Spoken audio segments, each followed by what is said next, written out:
1946 সালের 10ই অক্টোবর কোজাগরি লক্ষ্মী পুজোর দিন 500 টাকা চাঁদা চেয়ে নোয়াখালীর রামগঞ্জের একটা হিন্দু পরিবারের উপর চড়াও হয় একদল মুসলিম। টাকা না দিলে বাড়ির সবাইকে খুন করা হবে। প্রাণে বাঁচতে ভয় টাকাটা দিয়ে দেয় ওই পরিবার। টাকা পেয়ে চলেও যায় ওরা, কিন্তু এর কিছুক্ষণ পর আবার ফিরে আসে ওরা, সঙ্গে বিরাট দলবল। এবার ওদের হাতে বড় বড় তলোয়ার। সেই তলোয়ারের কোপে একে একে বাড়ির পুরুষদের মাথা কেটে ফেলে ওরা। দাদুর কাটা দেহের উপর বাবাকে ফেলে যেই তলোয়ার উঁচিয়েছে, অমনি ছুটে এলো 6 বছরের একটা ছোট্ট মেয়ে। এতক্ষণ ভয় ঘরের মধ্যে লুকিয়েছিল। গায়ের সব গয়না ও সেই সঙ্গে 400 টাকা ছোট্ট 2 হাতে বাড়িয়ে দিল ওই লোকটার দিকে। বাবাকে ছেড়ে দেওয়ার জন্য পাগলের মতো কাকুতি মিনতি করলো মেয়েটা। লোকটা এক হাতে তার কাছ থেকে গয়না নিল, অন্য হাতে তলোয়ার দিয়ে মেয়েটার বাবার গলায় বসালো এক কোপ।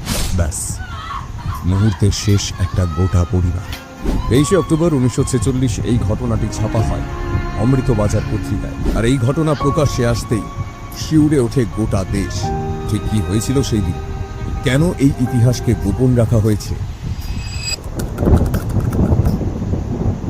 10ই অক্টোবর 1946 সেই দিন ছিল কোজাগরি লক্ষ্মী পুজো। হঠাৎ করেই ছড়িয়ে পড়ে একটি গুজব। লক্ষ্মীপুরের রামগঞ্জ থানার করপাড়ার জমিদার রাজেন্দ্রলাল চৌধুরীর বাড়িতে নাকি এক সন্ন্যাসী এসেছেন, ত্রিয়াম্বাকানন্দ। তিনি নাকি ঘোষণা করেছেন পুজোর জন্য ছাগলের বদলে এবার থেকে তিনি মুসলমানের রক্ত দিয়ে দেবীকে প্রসন্ন করবেন। এটা বারুদে স্ফুলিঙ্গের কাজ করে। করপাড়া থেকে সামান্য দূরে শ্যামপুর দায়রা শরীফ। গোলাম সারোয়ার হুসেইনি এখানকার পীর। গুজব ছড়ানোর পর তিনি 10ই অক্টোবর ভোরবেলা রাজেন্দ্রলাল চৌধুরীর কাছ থেকে একটি চিঠি পাঠিয়ে বিষয়টি নিয়ে আলোচনার প্রস্তাব দেন, কিন্তু চৌধুরী বাবু এতে সাড়া দিলেন না।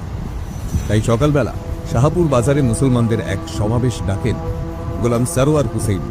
সেইখানে উপস্থিত মুসলিমদের সমস্ত ঘটনা জানিয়ে হিন্দু জমিদার রাজেন্দ্রলাল চৌধুরীকে উৎখাত করে সাধুর মুন্ডু কেটে আনার নির্দেশ দেন হুসেইনি। এরপরই ছড়িয়ে পড়ে হিংসার আগুন।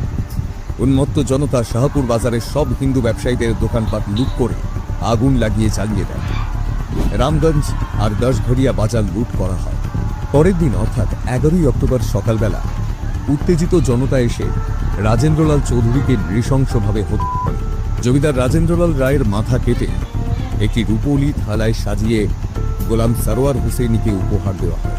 রাজেন্দ্রলাল রায়ের 2 সুন্দরী মেয়ে বিজয়ের পুরস্কার হিসেবে যৌদাসী বানিয়ে গোলাম সারোয়ার তার 2 সেনাপতিকে পুরস্কার হিসেবে দেন।